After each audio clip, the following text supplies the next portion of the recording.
Magandang araw sa inyong lahat. Ako si Carlito Caleb G. Asayo ng 10 Pires.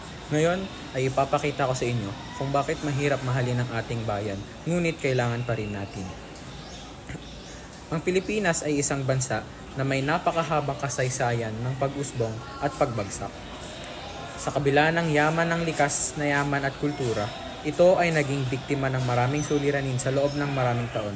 Sa kasalukuyan, isa ito sa mga bansang may mataas na utang at may mga problemang panlipunan.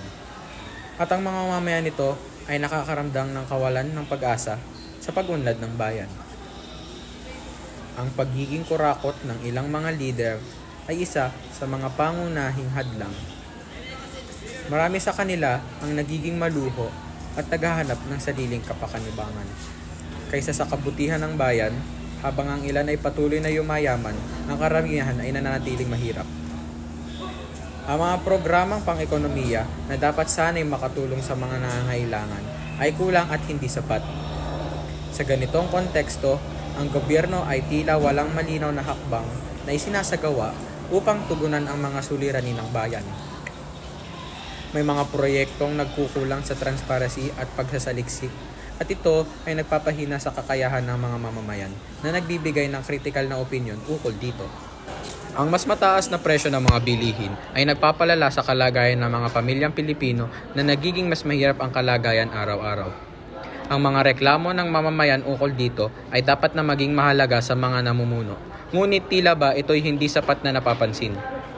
Sa kabila ng mga hamon at pagsubok na ito, hindi dapat tayo mawala ng pag-asa. Ang pagmamahal sa bayan ay hindi lamang ukol sa pagtanggap sa mga kahinaan nito, kundi pati na rin ang pagtutok sa mga paraan kung paano ito may aayos.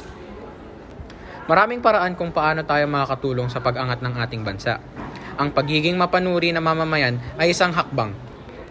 Dapat tayong magkaroon ng kritikal na pag-iisip ukol sa mga isyu ng bayan at magkaroon ng partisipasyon sa mga proyektong makakabuti dito. Ang pagtutulungan ng mga sektor ng lipunan ay mahalaga upang masolusyonan ang mga suliranin. Hindi rin dapat kalimutan magkaroon ng pagtutok sa edukasyon at kaalaman. Ang edukasyon ay makakapagbigay daan para sa mas maraming oportunidad at paraan upang tayo ay makatulong sa pag-angat ng bayan. Bilang pagwawakas, ang Pilipinas ay mayaman sa likas na yaman at kultura, at ito ay dapat na maging daan para sa pag-usbong. Ang mga mamamayan ng bansa ay may kakayahan na magsasagawa ng pagbabago. Sa pamamagitan ng pagkakaroon ng malasakit at pagtutulungan, maaaring malagpasan ang mga hamon na ito. Ang pag-ibig sa bayan ay hindi lamang pagtanggap sa kahinaan nito, kundi pati na rin ang pagtutok sa mga paraan kung paano ito may aayos. Kaya't kahit na marami tayong suliranin, hindi natin dapat kalimutang mahalin ang Pilipinas.